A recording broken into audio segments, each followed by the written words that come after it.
Lo distinto te ha encontrado. Esto es Infinita Podcast. Encuentra nuevos episodios cada semana. Suscríbete.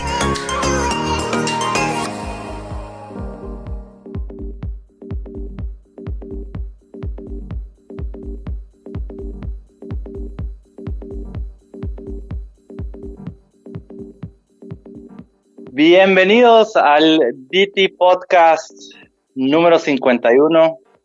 Este es un episodio especial, este es un episodio local, donde tenemos a uno de los verdaderos OGs del ecosistema aquí con nosotros, alguien que lleva mucho tiempo, pues, estudiando todo el mercado, analizando el mercado, participando en el mercado y que tenemos la dicha, pues, de tenerlo con nosotros en esta llamada. Ahora que todos estamos desde casa, espero estén disfrutando de este podcast.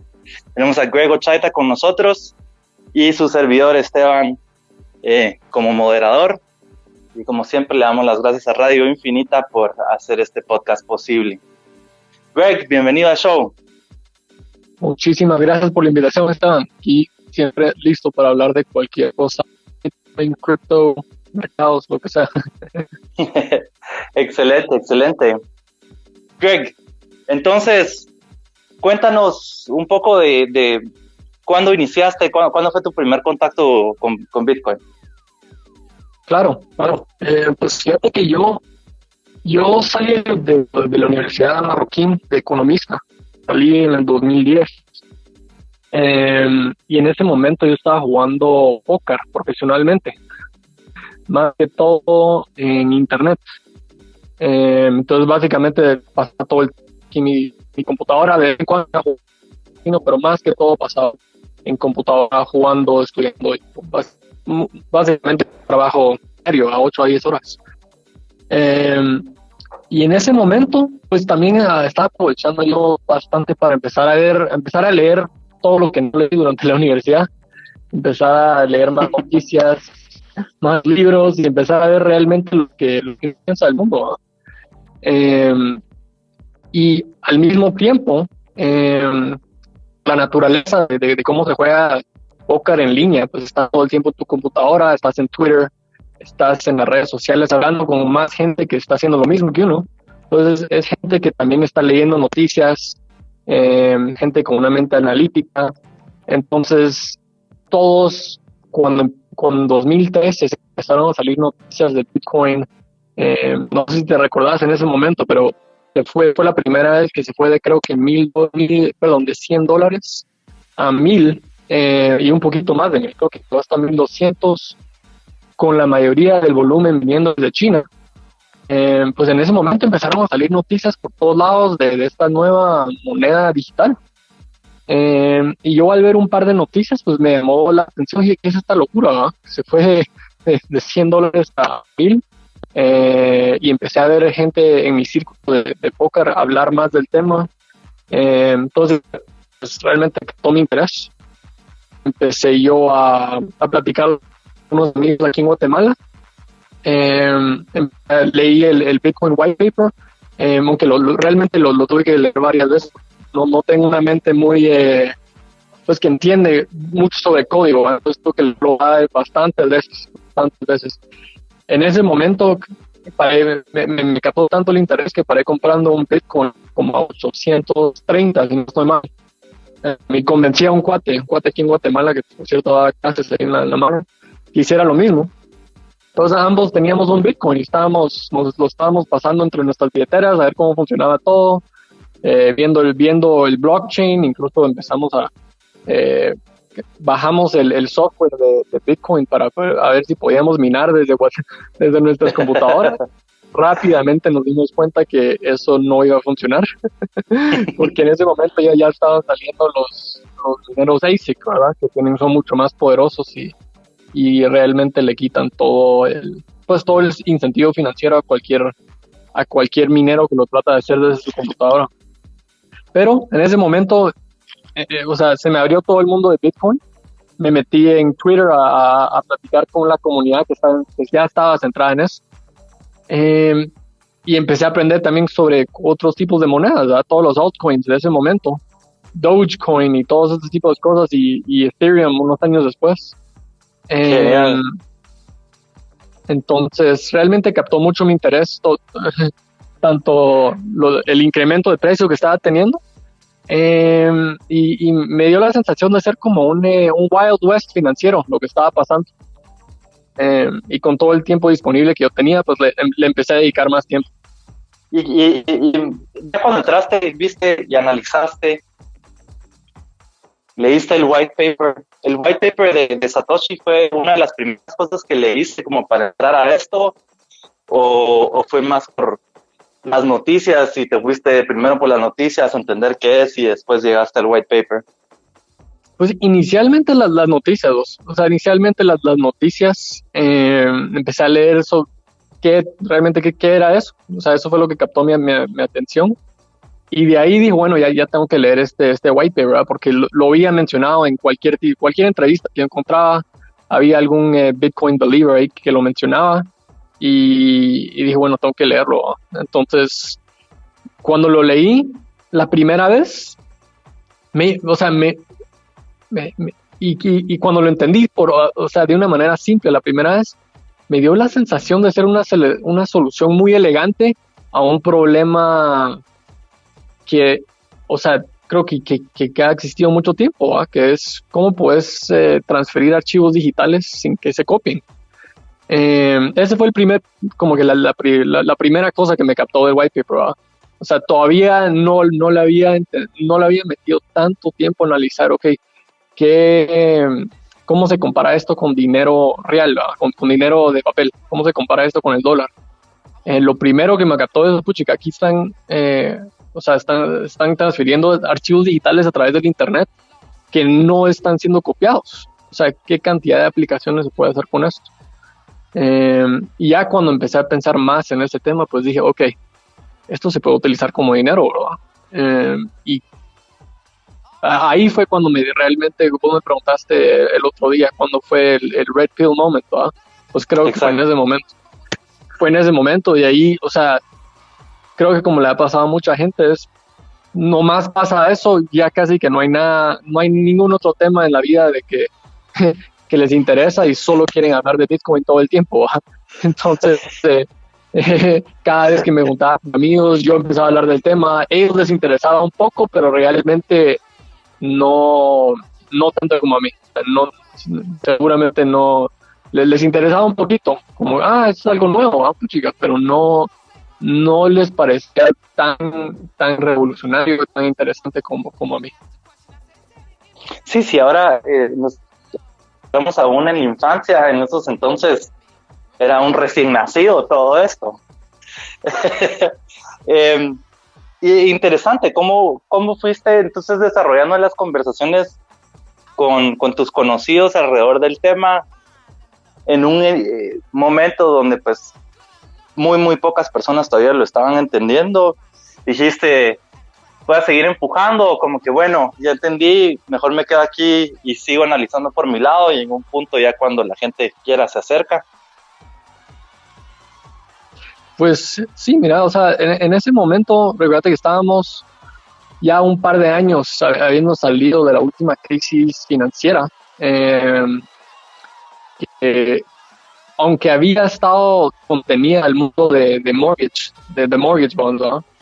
Había afectado a otras partes de la economía, y si miras las hojas de balance de muchas de las empresas, pues sintieron un golpe en el 2009, 2008, pero para este momento, 2013, se habían recuperado. La mayoría ya estábamos otra vez en un mercado, un bull market, ¿verdad? Algo donde todo iba para arriba.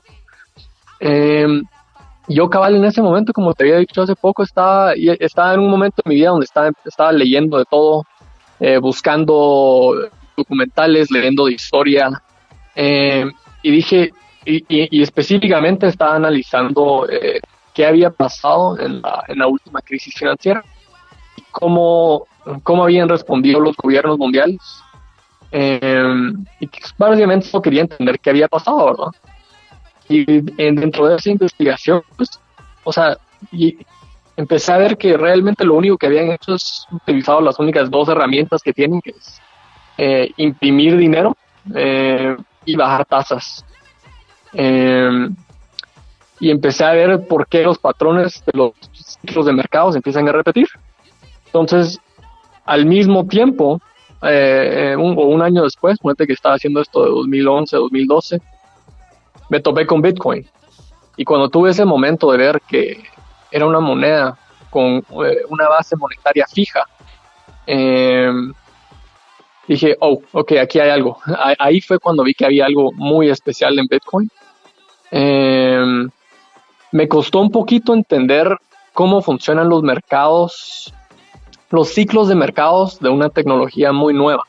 Porque vimos, si vos mirás cualquier tipo de gráfica del precio del Bitcoin, pues mirás que sube un montón en algunos momentos, de ahí casi que baja totalmente, pero establece una base un poquito más alta, y de ahí repite lo mismo, ya sea a los meses o a los par de años. Y en este momento, pues Bitcoin en 2013 se fue de $100 a $1,000.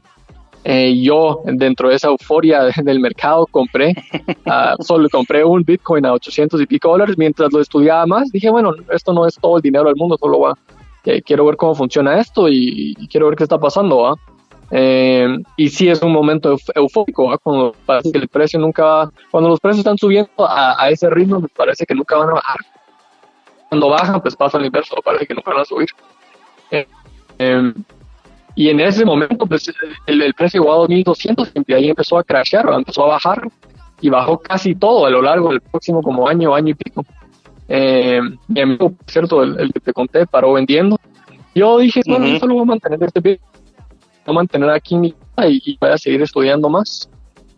Durante todo este periodo de tiempo, para responderte la pregunta, pues estaba hablando con mi familia, hablándoles del tema, pero la gente, si uno no está 100% metido en este tema, realmente solo estás sujeto a las emociones del mercado, o sea, te interesa cuando está subiendo el precio y cuando está bajando ya no te interesa, es algo que en tu mente ya no tiene muchos valores. Entonces, para finales de 2014 y 2015, muchos de mis amigos y mis familiares me estaban diciendo, o sea, todavía estás haciendo esa cosa de Bitcoin, ¿va? Y tal vez se reían un poquito, ¿verdad? No, me imagino que mucha gente tuvo esa experiencia, ¿va? De que les contaste algo en 2000, ya sea en un momento en donde los precios están subiendo, te ponían atención porque, puchica, dinero, ¿va? Todo está subiendo, increíble. Y si empiezan a bajar, ya el interés baja, ¿va? En alguien que no le ha dedicado mucho tiempo, que realmente no tienen una inversión de capital mental tan grande en ese tema. Entonces, más o menos eso fue así estaban siendo mis conversaciones. Ya por ahí, por 2015, y espero que no esté aquí fregando aquí el tiempo, pero si no estoy mal, en 2015 Bitcoin llegó a estar hasta 100, un poquito más de $100, calculo yo, o sea, no me recuerdo más. Y en ese momento, pues yo creo que es normal que uno empiece como que a cuestionarse la fe que tiene en esto, ¿va? Pero mientras más investigaba yo, dije, no, hombre, o sea, esto es la oportunidad de mi vida, ¿va? Literalmente dije, probablemente en mi vida nunca va a haber una oportunidad así, de encontrar un activo en el que con tanto potencial de subir, en el que yo creo que es un fundamental, o sea, es un bien fundamental para el mundo, ¿no? Entonces yo en ese momento había cabal dejado el póker, estaba empezando a armar una empresa de apuestas. Había ahorrado, entonces básicamente vine y dije, bueno, he ahorrado X cantidad de plata, agarré como 50-55%, y lo metí todo en Bitcoin, y agarré como 40% y lo metí en mi empresa. Entonces me quedé en mi cuenta de banco con casi nada, literalmente, o sea, me quedé con casi cero dinero, pero dije, bueno, o sea, si realmente creo en todas las pajas que estoy hablando, pues le voy a entrar, ¿verdad? O sea, porque todos podemos tener opiniones, pero las opiniones que valen son las que tienen peso detrás, ¿verdad? O sea, entonces dije, bueno, le voy a entrar con todo. Y en ese momento pues logré convencer por lo menos a mi hermano de tanto hablarle, de tanto hablarle, pues creo que algo le empezó a entrar sobre Bitcoin. Mira, y en todas las conversaciones que hemos tenido siempre me admiro mucho y salgo aprendiendo mucho sobre tu punto de vista macroeconómico. Y mencionaste en este momento, pues, justo las únicas dos herramientas que tienen los bancos centrales para accionar ante una crisis o ante un movimiento abrupto en el mercado. En este momento, pues, nos encontramos en un punto histórico de la humanidad, donde estamos viviendo por esta pandemia, donde todos pues estamos haciendo nuestro esfuerzo en lo que podemos, los que pueden quedarnos en casa y demás, los otros apoyando. Pero nuevamente, los bancos están ahorita frente a algo de que tienen que hacer algo, porque de que tienen que hacer algo, pero solo tienen estas dos herramientas, entonces es casi que de mal a peor. Y estoy seguro que en muchas de estas conversaciones, ¿cómo explicas por qué estas únicas dos soluciones para accionar contra una crisis son de gran peligro? Pues, mira, lo primero que tenés que tomar en cuenta es que, o sea, cuando uno ve todos los diferentes tipos de gobiernos que existen mundialmente, democracias, comunismo, o sea, uno cree que hay unas diferencias enormes entre esos tipos de gobiernos, ¿verdad? Y sí existen muchas diferencias, pero todos tienen unos aspectos similares y yo te diría que casi exactos, y esos que son economías que están planificadas centralmente. Ahora, mucha gente te dirá que en Estados Unidos o lugares así donde existe el capitalismo, pues no es así. Pero realmente los gobiernos, mira, desde la Segunda Guerra Mundial, desde que ya no hay guerras, por lo menos guerras mundiales, todo el poder que ellos generan, que ellos tienen, viene de su control de monedas, de su control del dinero, y a través del dinero pues controlan el trade mundial, ¿verdad? Controlan las economías mundiales y economías que más y más están conectadas. Entonces, control del dinero es lo más importante que puede hacer un gobierno, lo más importante, eso es todo. Son las herramientas más importantes, incluso geopolíticas, que tiene un gobierno. No sé si has visto cada vez que Irán o uno de estos países hace algo que no lo usa Estados Unidos, pues le entran limitaciones económicas en cuanto a su participación en la economía mundial. Entonces, y tomando eso en cuenta, y de ahí tomando también en cuenta que las economías básicamente se enfocan únicamente en el crecimiento económico, esas son las estadísticas que utilizan los políticos para mantenerse sus puestos, para lograr sus puestos, y cualquier herramienta que ellos puedan utilizar para que esas estadísticas den una impresión que las cosas van bien, pues lo van a hacer.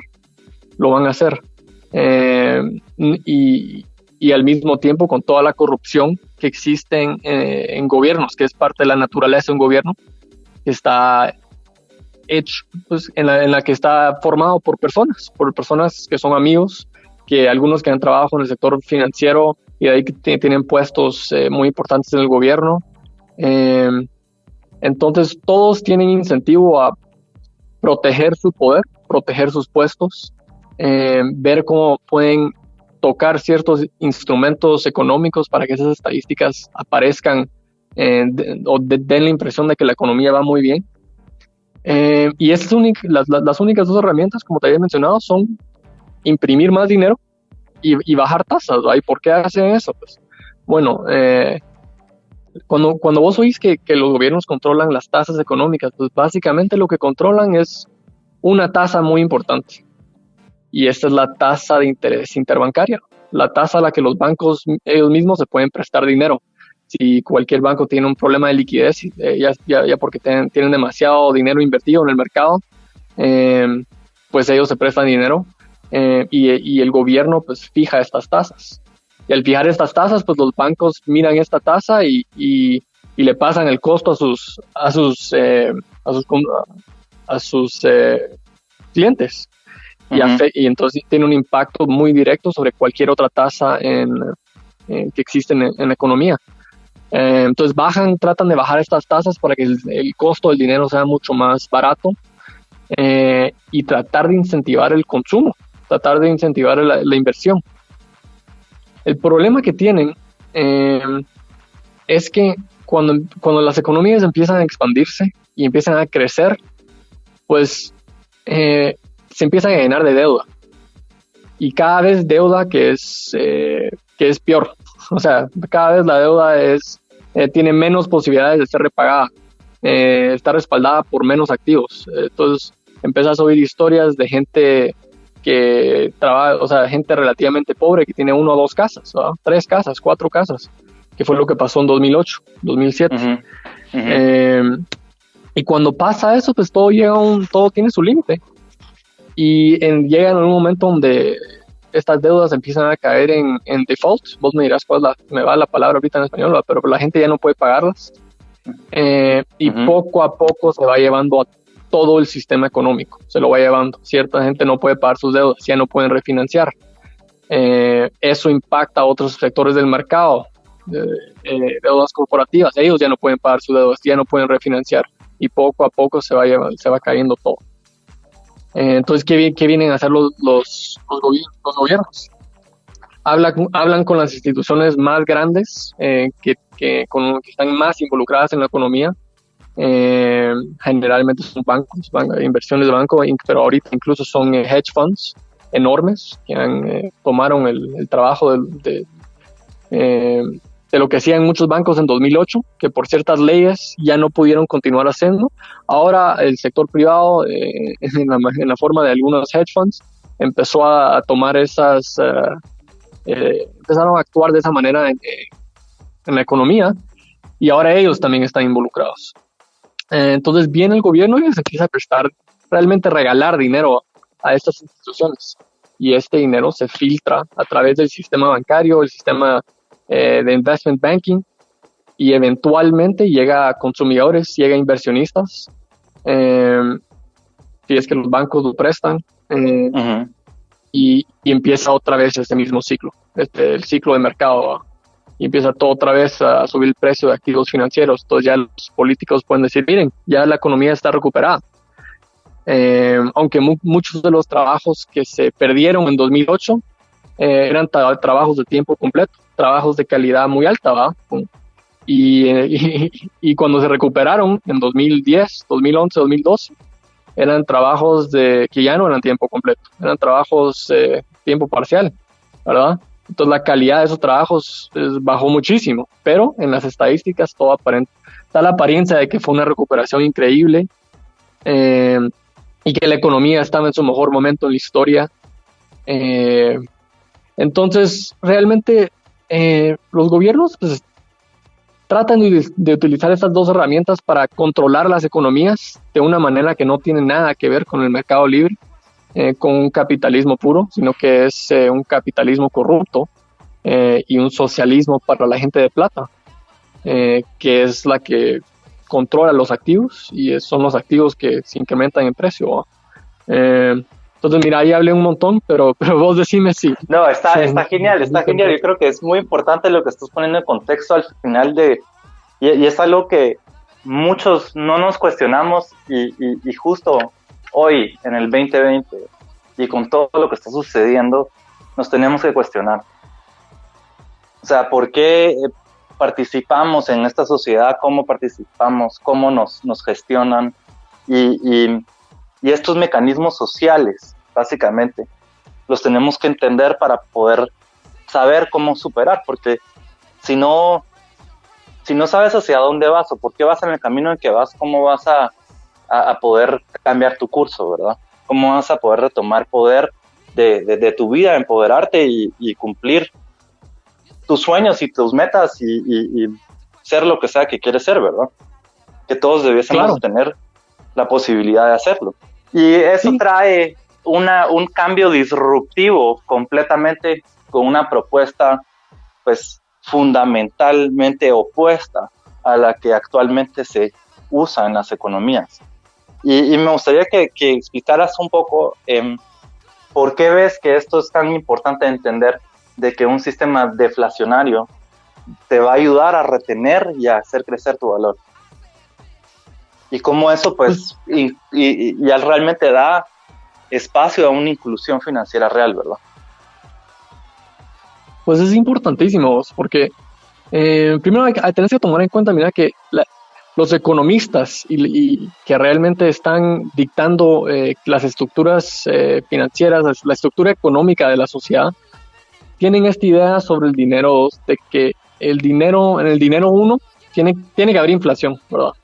Porque si no hay inflación, la gente no va a tener incentivo para gastar. Y las economías están basadas en consumo. Entonces, ellos tienen el incentivo de seguir buscando cómo devaluar sus monedas para que haya inflación, para incrementar exportaciones, para continuar esta idea de crecimiento económico, que es lo que va empujando y es la fuerza que empuja todas las economías del mundo. Entonces, cuando viene algo como Bitcoin, que es pues que donde va incrementando la cantidad de Bitcoins que existen, pero a un paso deflacionario, pues realmente es un cambio de paradigma tan grande que mucha gente no sabe cómo reaccionar cuando oye esto. Dicen es muy interesante, pero no va a funcionar, ¿va? Y empiezan a buscar razones por las cuales no puede funcionar. Hace un ratito, por cierto, estaba viendo un podcast con Peter Schiff, no sé si sabes quién es. Sí. Pues es alguien que siempre está hablando, realmente es un tipo bastante inteligente, en mi opinión, en cuanto a la economía. O sea, creo que mucha de la comunidad de Bitcoin estaría de acuerdo con él en casi todo lo que dice, excepto con una cosa, que es que este tipo que le encanta el oro, pero que básicamente dice que Bitcoin tiene cero valor, ¿verdad? Ajá. Y el oro en general siempre se ha visto como pues como lleva formando parte de nuestra idea de lo que es el valor por tanto tiempo, probablemente miles de años, ¿verdad? Entonces ya forma parte de nuestras vidas y lo miramos como algo donde, ok, el oro va a tener valor sí o sí, pase lo que pase, el oro va a tener valor, ¿verdad? Mientras que Bitcoin, siendo algo digital que no puedes tocar, no es tangible, pues es muy difícil de aceptar, especialmente para gente que, y seguramente nos pasará a nosotros también, pero imagínate a alguien que tenga 60 años, 55, 60, 70 años, que creció toda su vida bajo un paradigma de lo que es una economía, de cómo funciona, de lo que es el valor, de dónde viene, de la utilidad, etcétera. Y ahora viene algo digital que no puedes tocar, que vos no entendés exactamente cómo funciona, pues creo que es normal que la reacción inicial por lo menos sea de rechazo. Pero más y más creo que las personas, y especialmente la gente joven que ha crecido en una vida digital, ¿verdad? Jugando videojuegos, incluso comprando con monedas digitales en algunos juegos, transfiriendo, creciendo con el internet, que incluso no sé si nosotros crecimos a esa edad, menos de los 15, 20 años con el internet que existe ahora, pues sí. Esa generación pues ya no empieza a haber diferencias entre activos digitales y activos tangibles más tradicionales como el oro o como lo es el dinero de papel o el dinero fiat. Entonces creo que la idea de lo que es el dinero y de lo que es el valor pues va cambiando, al igual que las necesidades que tienen que tener esos activos, ¿verdad? O sea, en los últimos días, literalmente en los últimos días, el mercado de oro está un poco parado. O sea, hay una demanda enorme por el oro, enorme, pero ya no se puede comprar el oro físico. Los refinadores de metales están cerrando sus operaciones por lo que está pasando ahorita con este virus y con esta crisis. Entonces, la gente, si vos y yo quisiéramos comprar oro ahorita, no podríamos hacerlo. Sí, porque ya está saturado, ¿verdad? Ya pues no hay espacio, no hay. O sea, es que es difícil, es dificilísimo de guardar, costoso, dificilísimo de transferir. Entonces la mayoría de gente que te dice que tiene oro, que tiene algún tipo de inversión en su portafolio en oro, pues realmente lo que tienen es un pedazo de papel que les dio alguna institución, ya sea un banco o alguna institución que se dedica a esto, que les dice, mire, usted controla X cantidad de oro en nuestras bodas, pero realmente nunca han visto el oro ellos mismos, o sea, no lo controlan. Y en estos, o sea, y es muy fácil decir en momentos donde todo está yendo bien, donde la economía está yendo bien y todo está perfecto, que, sí, este es mi oro, esto es mío y me lo están guardando ahí. Pero cuando realmente lo vas a necesitar y querés saber dónde está y querés controlarlo, es en momentos como hoy, cuando las cosas están en crisis. Y en ese momento es donde vos te das cuenta la importancia de poder controlar tu propio dinero, de poder controlar tus propios activos. Entonces ahí es cuando yo empiezo a ver más y más gente empezar a hacer esas mismas preguntas de las que estamos hablando ahorita. Y creo que esta crisis en particular, por el tamaño, que va a ser muchísimo, muchísimo más grande que la de 2008, creo que va a crear se va a quedar como ingrained, no sé cuál es la palabra ahorita, pero enmarcado. Cabal, en las mentes de una generación que apenas está entrando a su etapa de inversión, que tiene ahorita, no sé, entre 25 y 30 y pico años, y apenas están empezando a invertir y están empezando a ver, bueno, ¿dónde prefiero yo guardar valor por los próximos 10 años? ¿Lo quiero guardar en acciones del stock market? ¿Lo quiero guardar en oro? ¿Quiero guardar o lo quiero guardar en algo como Bitcoin, verdad? Y creo que más y más gente va a empezar a escoger Bitcoin, especialmente cuando no sé si viste ayer lo que anunció el gobierno de Estados Unidos, pero básicamente van a incrementar su hoja de balance por 100% o más, creo que es incluso más de 100%. O sea, van a imprimir alrededor de $6 trillones. Trillones. Sí, recuerdo leer de que ellos, Trump ya lleva 3 años detrás de ellos para que hagan esto.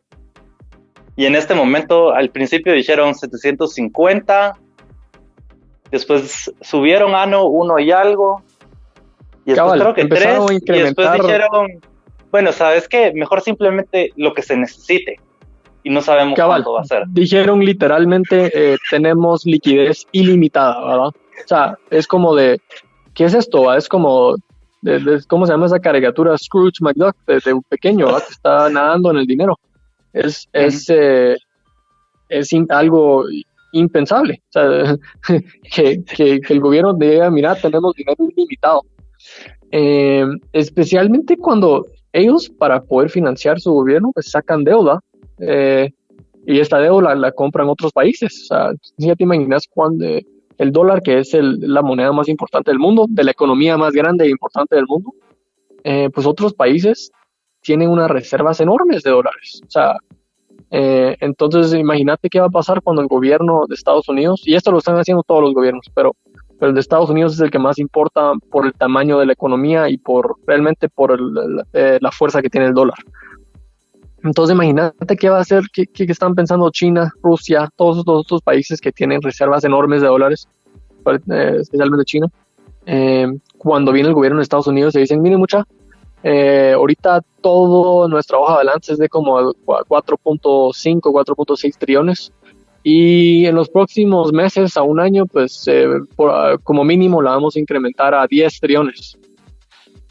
O sea, suena como de una película, pues. O sea, si hace un par de años estábamos hablando de esto, nadie te lo hubiera creído. Les está cortando, o sea, entonces, y esto no solo afecta a los gobiernos, pero sino a la gente que tiene dólares. Es a decir, puchica, de la nada van a ver más de 2 veces la cantidad de dólares que habían hace unos meses. ¿Cuánto valor tendrá este papelito?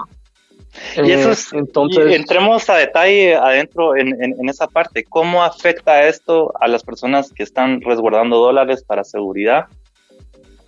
Y para, pues, de alguna manera tener liquidez o valor en momentos de emergencia, en este momento a corto plazo y después pues a largo plazo, las personas que están ahorrando a largo plazo en dólares. Pues es bastante interesante, porque lo que está pasando ahorita mundialmente es sin precedente. No hay con qué compararlo. Eh, y justo hace unos días, hace un par de semanas, realmente estaba hablando de esto con mi hermano. Pues básicamente lo que viene, y yo no veo cómo nos desviamos de este camino, de este rumbo que creo que ya estamos condenados, es que inicialmente pues los precios de activos en una crisis de liquidez bajan, porque en una crisis de liquidez todo se vende, todo lo que no puedes utilizar para comprar comida, agua, papel toilette, todo se vende. O sea, no sé si viste que hasta incluso Bitcoin cayó hace como 12 días, creo que hace como 2 jueves, cayó y tuvo uno de sus peores días en su historia. Todo se vende por cash, porque es una crisis de liquidez. Y hay pánico sus mejores días, ¿verdad? Cabal. Entonces hay pánico en los mercados y todos solo quieren vender lo que sea y estar tranquilos, ¿verdad? Esa tranquilidad mental que te hace tener X cantidad de plata en el banco. Entonces inicialmente los precios de activos mundialmente están cayendo, todos. Vos miras un activo y está cayendo, el mercado de acciones de stock market está desplomando, ¿verdad? Tuvo su caída más rápida en su historia, si no estoy mal. El mercado de energía está desplomando, una guerra de precios entre Arabia Saudita y Rusia, y todos compitiendo por efectivo, todos quieren efectivo, quieren cash en el banco, entonces no les importa producir a una pérdida inicial, aunque cambien sus recursos, su petróleo, por cash, por dólares. Y todos están saliéndose a dólares, no están utilizando tanto sus monedas locales, porque en un momento, en una crisis de liquidez como la que está pasando ahorita mundialmente, el mundo confía más en dólares que en cualquier otro tipo de moneda. Entonces, inicialmente, como se está diciendo, vamos a ver una deflación en los precios. No sé cuánto dura, es muy difícil ponerle un tiempo fin a esto, porque no sabemos cuánto va a durar la crisis, la crisis médica, la parte médica de esta crisis, ¿no? Cuando ya se empiezan a abrir un poco las economías, que no van a poder mantenerse cerradas tanto tiempo. Pero pase lo que pase en el corto plazo, que yo creo que está claro que va a ser una deflación. A largo plazo, cuando ya se empiecen a abrir estas economías, va a haber una hiperinflación en todas las monedas del mundo. Todas. Entonces, inicialmente, en las últimas semanas, has estado viendo un dólar fortalecido, especialmente en la última semana. Economías que uno creería que son de primer mundo. No sé si viste lo que pasó con la moneda del dólar australiano. Se desplomó totalmente, O sea, y el gobierno de Australia está haciendo todo lo posible ahorita para tratar de mantener la moneda, pero se cayó totalmente. Ahorita estoy abriendo una gráfica aquí para ver cuánto cayó. Pero, y ponete a pensar, Australia es un país del primer mundo, ¿verdad? O sea, no es un país tercermundista. Este no es Zimbabue, ¿verdad? Donde has visto esas monedas de 10 trillones. Esto es Australia. Su moneda se está desplomando. Y ellos, entonces, básicamente la única manera que tienen para acercarse o parar es imprimir también ellos más dinero. Cabal. Bueno, tienen que imprimir dinero ellos para tratar de cubrir los gastos de sus ciudadanos, ¿no? O sea, ellos también tienen una crisis donde las economías están más paradas, entonces el Banco Central está entrando para respaldar a los bancos comerciales, que están para que ellos no paren de operar totalmente, que sí pararía totalmente la economía. Entonces la gente, cuando la gente no tiene dinero mensual para pagar su comida o su casa o lo que sea, ahí ya se vuelve una crisis incluso humanitaria. Entonces los gobiernos centrales van a entrar en juego, van a estar imprimiendo, pero no pueden dejar que sus monedas locales se estén desplomando, no pueden dejar. No sé si viste en Guatemala en los últimos días, para tratar de mantener la tasa, si no estoy mal, empezaron a vender algunas ciertas reservas de dólares, pero es una gota en un mar. O sea, eso no va a poder parar el tsunami que viene. Entonces, en el corto plazo, pues vas a ver un dólar fortalecido totalmente, mientras más y más activos se venden, más deuda denominada en dólares se convierte a dólares, todos compitiendo para captar ese cash, literalmente tener el cash en tu posesión, y no hay tanto cash físico en el mundo de dólares, o sea, no hay tanto, hay muchísima más deuda denominada en dólares. Entonces, cuando esta deuda está compitiendo por convertirse en ese cash, pues el precio de ese cash va a ir subiendo. Y eso es lo que está pasando ahorita con el dólar y todas las monedas del mundo que no son dólar, todas las monedas tradicionales, quiero decir, las Fiat, respaldadas por gobierno, Fiat, se están desplomando en relación al dólar. A diferentes ritmos, pero en general eso va a seguir pasando. Pero no sé cuándo será esto, pero sí ya será en unos meses, esperemos que sea en unos meses realmente, que salgamos de esta crisis médica y se empiecen a abrir las economías. Pues en ese momento va a abrir el gobierno estadounidense y va a tener una moneda tan fortalecida que les está impactando sus exportaciones, está impactando el crecimiento económico que ellos tienen. Entonces van a reanudar la competencia que siempre existe de monedas, de currency wars, como se diría en inglés, que es cómo podemos devaluar nuestra moneda para incrementar exportaciones mundialmente. Y generalmente Estados Unidos es el país que más poder ha tenido en esas negociaciones con otros países, ¿no? O sea, todos quieren devaluar su moneda, pero no todos lo pueden hacer al mismo tiempo. Porque si uno devalúa, entonces se fortalece la otra. Entonces es como una batalla que hay entre gobiernos y por muchísimo tiempo el que más poder en ese sentido ha tenido ha sido el gobierno de Estados Unidos. Entonces, ya sea de aquí a unos meses o a un año, pues van a empezar a ver, bueno, cómo devaluamos la moneda. Y van a hacer lo que están haciendo ahorita, que van a empezar a vender sus reservas alrededor del mundo de dólares. Van a empezar a imprimir más y más dólares y van a tratar de bajar las tasas otra vez. Y eso, en mi opinión, pues ya va a tener un impacto que no pueden controlar los gobiernos. Entonces se viene hiperinflación en monedas de mercados emergentes, ¿no? O sea, de economías menos fuertes, pero poco a poco se va a llevar a todas y eventualmente incluso va a pegar en el dólar. Entonces eso es lo que asusta, ¿verdad? Porque cuando la gente habla de la inflación como algo teórico, algo que no pueden sentir directamente, es muy fácil de no tomarlo en cuenta como algo real. Pero cuando de la nada, de un día a otro, las cosas que compras en el súper se doblan en precio, ahí ya empieza a haber un problema grande. Ahí ya cambian las cosas. Exacto. Y estás hablando algo muy interesante, pues, del justo de los currency wars. Y ahí específicamente quisiera mencionar la trifecta que siempre ha existido, donde hay una competencia más fuerte, que es entre China, Rusia y Estados Unidos. Y donde entre ellos, tanto China por su lado está viendo cómo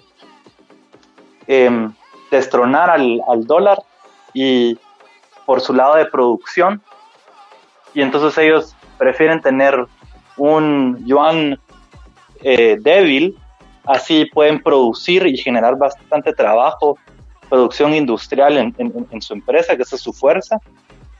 Al mismo tiempo tenés Rusia, donde su fuerte es pues toda la parte energética, ¿verdad? Ellos tienen reservas de aceite crudo y gas, y básicamente le proveen toda la energía a Europa, en términos de gas, pues, por lo menos. Y ellos lo que quieren es también destronar al dólar y ya no depender enteramente del dólar. Entonces, en este momento, con esta crisis que acaba de iniciar, esta crisis médica, creo que se están cambiando mucho los poderes y por ejemplo, China pues está en una nueva posición a la que estaba en enero. En enero tuvo que cerrar fábricas y demás, pero ahorita ya está abriendo y ya está empezando y va a producir y va a haber una alta demanda. Hagamos el ejemplo más cercano que tenemos de mascarillas. ¿Y dónde se van a producir todas esas mascarillas para proveer a todos? Pues obviamente en China. Y ellos ya tienen la posición para hacerlo. Entonces, ¿cómo ves ahí lo que está pasando y cómo crees que se van a reestructurar estos poderes? Pues mira, yo te diría que en los últimos 10 años, posiblemente un poquito más, realmente desde la última crisis, y tal vez más, realmente no lo he estudiado más antes que eso. Pero yo creo que estos poderes ya podían ver lo que eventualmente iba a venir, una crisis de un tamaño tan grande en donde iba a haber un reinicio o un reset de lo que son la estructura económica mundial. Y ahora voy a mencionar otra vez que básicamente desde la Segunda Guerra Mundial que no han habido guerras. Las guerras ahora son económicas, o sea, son totalmente económicas, ya no son guerras calientes mundiales, ¿va? Hay conflictos regionales, claro, o sea, la guerra en Irak, en Afganistán, todos esos conflictos regionales relativamente pequeños en comparación a una guerra mundial, pero ahora todas las competencias, las guerras entre países son económicas, están compitiendo por control y poder.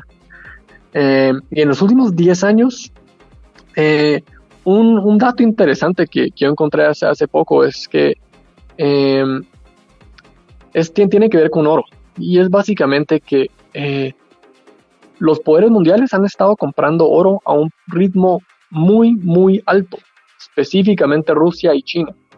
Han estado incrementando sus reservas de oro y casi que lo han tratado de hacer de una manera muy discreta. No anuncian cada vez que compran, ni anuncian cómo lo consiguen, o sea, qué mercados están utilizando para comprarlo, pero cada 3, 4, 5 años solo anuncian cuáles son sus reservas de oro y de la nada mirás que se incrementaron en 200, 300%. O sea, y en mi opinión lo que están haciendo es preparándose para esta crisis que está pasando ahorita. Se estaban preparando para un reinicio de lo que es la estructura económica mundial. En una nueva economía mundial en donde ya el dólar no sea la moneda de reserva del mundo. Porque sabían que para esta crisis que está ahorita se va a imprimir tanto dinero en todo el mundo que el valor que tiene el dólar se va a perder y ya no se va a poder recuperar. Ya no se va a poder recuperar como una reserva mundial de dinero. Entonces, ¿en qué va a estar basada esta próxima economía?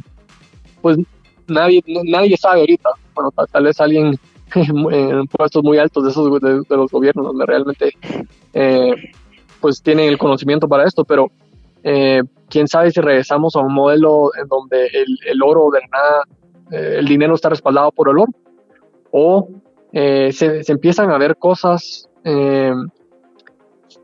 con una política monetaria sólida, como Bitcoin o otros activos. No te podría decir cuáles, pero en donde nos quitamos de la dependencia de dólar. Entonces han estado acumulando oro. Otra cosa que han estado haciendo es han estado empezando a negociar tratados de libre comercio en diferentes regiones del mundo que no tienen como moneda base el dólar, porque se quieren zafar de esa dependencia. Entonces, al salir de esta crisis, pues vamos a ver qué poder mundial sale arriba, ¿verdad? Algunos de las cosas que yo siempre asumo cuando empiezo a pensar sobre cualquier tema.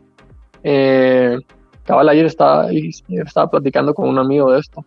Pero digo, siempre va a haber una competencia mundial por ser el número uno, ya sea económicamente o ideológicamente, entre los poderes mundiales. Siempre va a existir esa competencia, entonces tenemos que asumir eso. O sea, nunca la gente va a estar de la mano cantando Kumbaya, ¿va? Como dirían en inglés.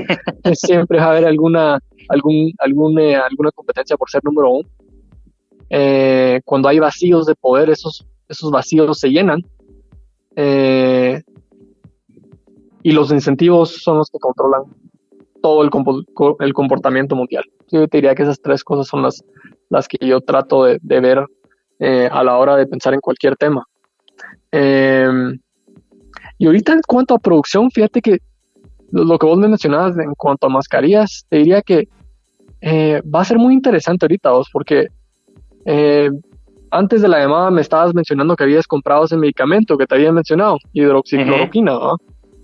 Ujú. Y solo para ponerte un detalle interesante, cuando yo estaba investigando esto antes de que te hablé para que lo compraras, estaba investigando, bueno, cuáles son las medicinas, los medicamentos más que están teniendo mayor éxito contra esta cosa, la coronavirus. Y me topé con 3 o 4 que tenían potencial. Pero cuando encontré de la cloroquina o hidroxicloroquina, encontré un detalle interesante. Y es que estaba viendo a alguien que había investigado sobre este medicamento y encontraron que China hace como un mes paró las exportaciones de este medicamento mundialmente. O sea, lo siguió produciendo porque en China se produce la mayor cantidad de farmacéuticas del mundo, pero lo paró de exportar. Entonces dije, puchica, aquí tengo estos 4 opciones de cosas que podrían tener éxito, pero China paró de exportarlo. Se me hace que no harían eso, al menos de que pensaban que lo necesitaban muchísimo, ¿va? Porque lo siguen produciendo, pero se lo pararon de dar al resto del mundo. Ayer anunció India lo mismo, ¿verdad? Entonces ahorita, si vos quisieras ese medicamento, pues incluso en Guate es difícil de conseguir, creo ya, pero en otras partes del mundo no hay, ni siquiera en Estados Unidos, hay bien poco. Te digo que hay bien, o sea, vos vas a un hospital ahorita en Nueva York, y te estás sintiendo mal porque estás infectado con esto y no sé si puedes conseguir este medicamento. Entonces, yo creo que al salir de esta crisis, los gobiernos, pues creo que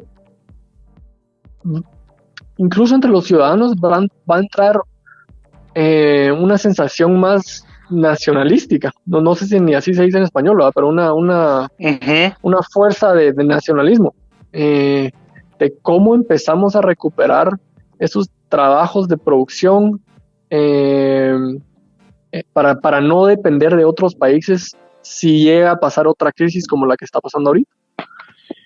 China ya está preparado en parte en ese sentido, ¿verdad?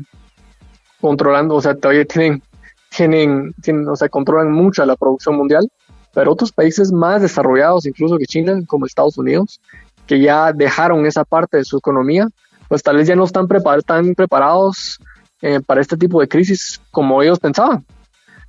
Entonces, al salir de esto viene un reinicio de cómo van a funcionar los gobiernos, qué rol tienen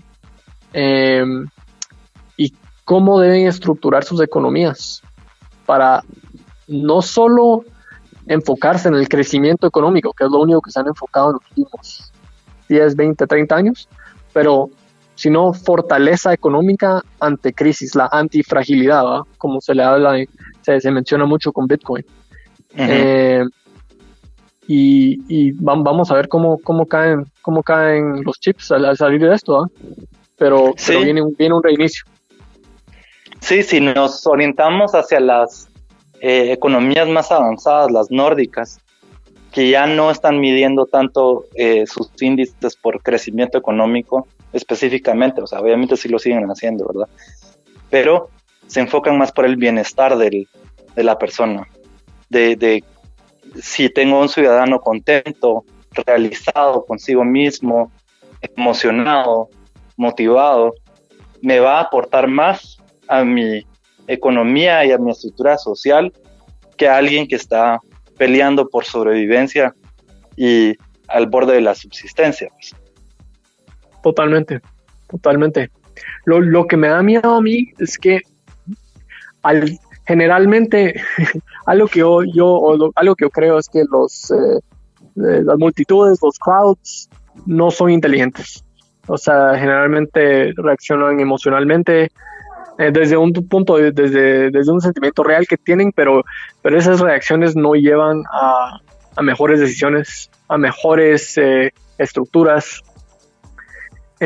Y lo que me preocupa es que esta crisis va a ser de tal tamaño que las tasas de desempleo van a ser tan altas que la reacción emocional nos va a llevar a peores decisiones, básicamente. Creo que en los últimos años ya se miraba unos movimientos socialistas populares incluso en Estados Unidos, el país más rico del mundo, ¿va? Donde la gente vive con problemas mínimos comparado a otras partes del mundo. Pero como no, la gente no ha pasado por momentos realmente difíciles como lo pasaron tal vez nuestros abuelos y algunos de nuestros papás, que pasaron por guerras y etcétera, la gente ya empieza a tomar esa comodidad de mano, o sea, la toman como un hecho. Y lo que sería preocupante es que no se dieran cuenta que muchos de los problemas de estas estructuras actuales que catalogamos como capitalismo realmente no es un capitalismo puro. O sea, el free market no existe tanto cuando el gobierno controla el dinero y puede imprimir toda la cantidad de dinero que quiera en cualquier momento, como lo están diciendo y haciendo en estas semanas. Y tampoco es un free market cuando las empresas financieras y realmente cualquier tipo de empresa en la economía, ya no solo son las empresas de Wall Street o las empresas financieras, saben de que tienen de respaldo al gobierno, entonces toman riesgos con dinero de que en otros que no deberían tomar. Como un ejemplo te puedo decir que el otro día vi un artículo que las aerolíneas que ahorita están a punto de quebrar, ¿verdad? Porque pues, están apagadas. Bueno, pero no pueden quebrar porque entra el Estado a ayudarlo. Pero cabalmente, ahorita dentro de eso.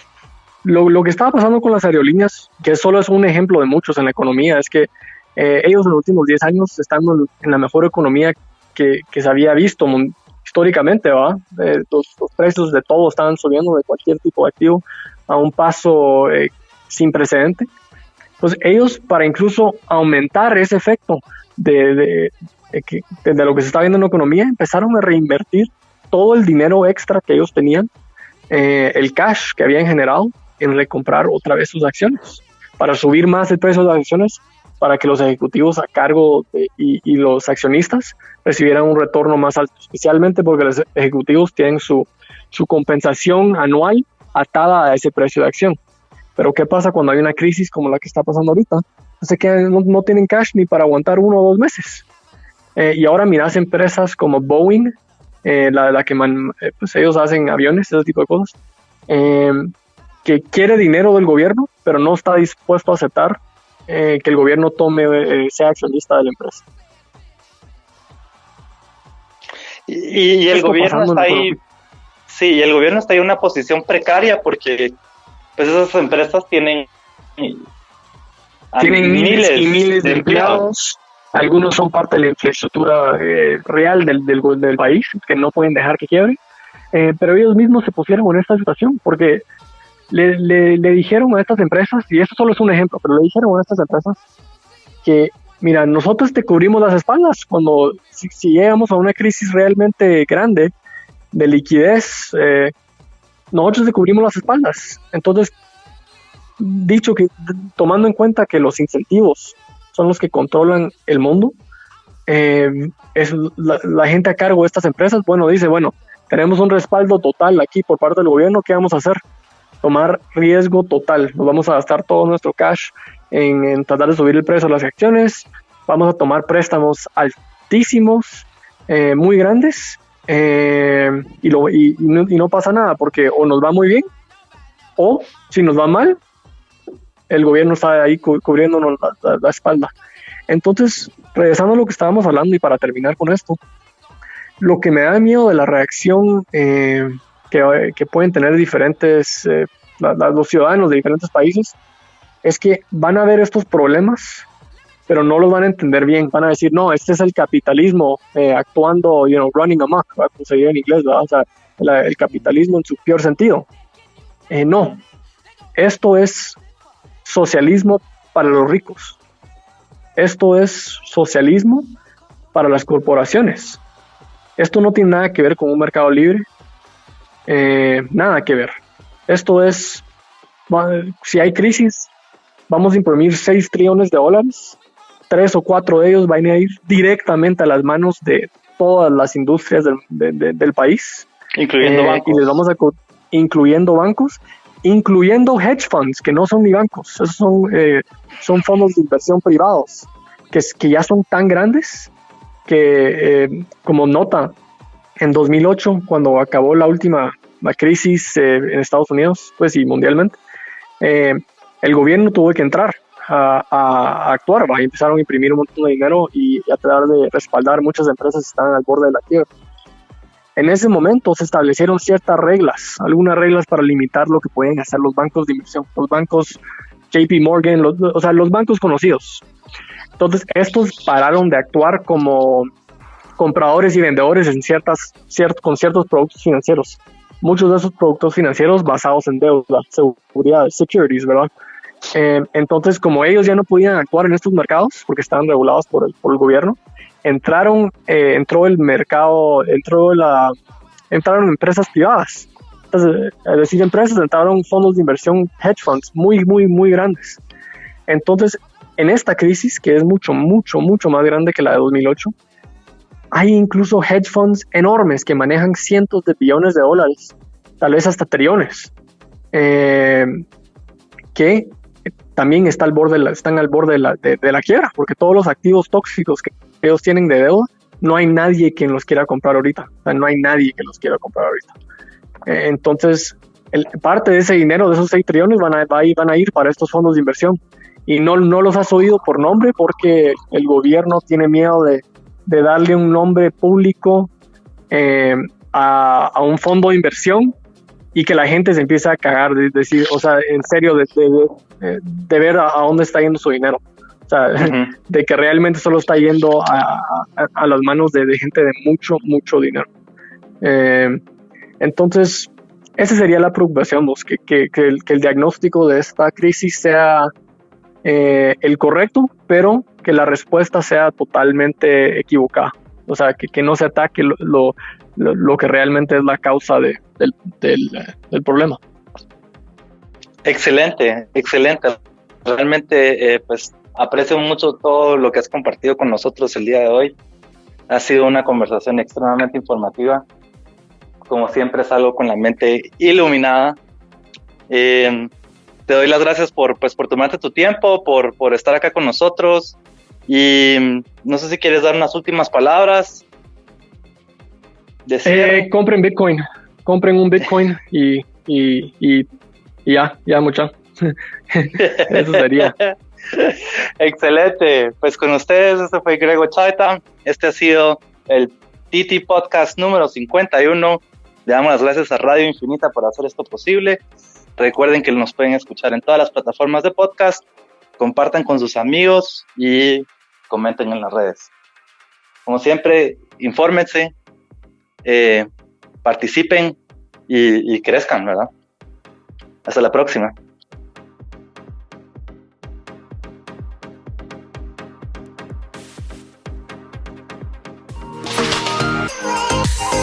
Lo distinto te ha encontrado. Esto es Infinita Podcast. Encuentra nuevos episodios cada semana. Suscríbete.